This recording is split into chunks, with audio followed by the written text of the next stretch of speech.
Parsha ends with a very sad episode of the Jews sinning with the daughters of Moav, the Bnei Moav. Lizna says Bnei Moav, and there was a terrible Magefa. People started to die, and then in the midst of everything, one person, Zimri, the Torah speaks out later on, Zimri ben Solo, one of the Nesiim, he starts doing an Avera right in front of everybody with a Midyanis, and Pinchas stands up and he kills Pinchas, says the Torah, ben Elazar ben Aaron HaKohen. Why does it say over here Pinchas, the son of Elazar, the son of Aaron? Yeah. Next week's parasha, it also says Pinchas ben Elazar ben Aaron HaKohen, and there Rashi brings already that the people came with him with tinus, they came with complaints. How could you do that? Who are you? You're a descendant of Yisrael, on his mother's side, descendant of Yisrael, who was an idol worshiper, and you're going to start killing out the Nesiim. Who do you think you are? And the Torah says, no, his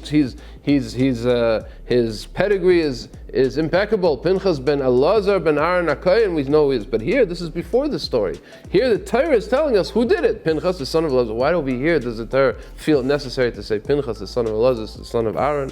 We all know the famous Chazal say that Pinchas came to Moshe Rabbeinu. He wanted to do the act. He wanted to kill Zimri. And Moshe wasn't doing it because Moshe forgot the halacha. And Moshe said, Kanoim paigim, only if you don't ask the question. Only if you don't ask the question. So he has to do it because he's a kanoi, because he's doing it only because of the honor of HaKadosh Baruch Hu. It was a terrible chilul Hashem that was happening, and therefore he felt it necessary to do this drastic act of killing Zimri ben Solo. Says Rav Chaim Shmulevitz, we all know, the Gemara tells us, Yimin Mekarev V'Smal Doicha, we always have to be more invested in bringing people closer than pushing people away. Even if a person has to be pushed away for whatever reason, it should be done with small, with the weaker hand. But when a person wants to bring people closer, it should be always done with yamin. Says Rav Chaim Shmulevitz, this happens simultaneously also. Sometimes we feel, sometimes we have to take drastic action. Pinchas has to take drastic action, but he does it not out of hatred, not out of some personal spite against this person, against Zimri. He's doing it because of the kindness of Hashem, like the Torah itself gives edus and tells us clearly that Pinchas did it, and Hashem gave him a brisa shalom because of that. So over here, before we even know what he did, the Torah tells us, you know who he is? He's the son of Elazar, he's the son of Aaron. Who's Aaron? The Mishnah says Aaron is the Oyev Shalom and the Roidev Shalom. We see this also, we see this as Rav Chaim Shmulevitz by Avraham Avinu. He had to separate from Lot.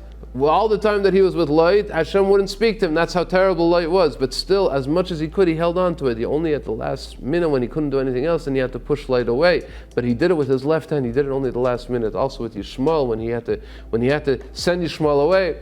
Chazal tell us that it was done with a certain amount of sinna, with hatred. What does it mean with hatred? He didn't give him enough money. Chazal say he gave him very little money. Why? Because he wanted to show that he was very upset by the way Yishmael was acting. Yet much later in the same parasha, when Hashem says, take Yitzchak for an akedas, bincha, siyachidcha sharahavta, the one that you love, and Avram says to Hashem, I love them both. Love, Ava, he loves them both. So these great people, Pinchas, Avram Avinu, Aaron HaKohen, we have to learn from them, especially now, right before we're starting the 3 weeks, the Shavas B'Tammuz and the fast of the Bein HaMitzarim. The Beis Mikdash was destroyed because of Sinas Chinam. This is a time to strengthen within ourselves the Yamin Mekarev. Always, even when we chas v'shalom, we come to a situation where we have to be daicha, but we should daicha only with small, and at the same time profess our genuine and our inner love for every single Jew, including the one that we have to be daicha with our small. Good Shabbos.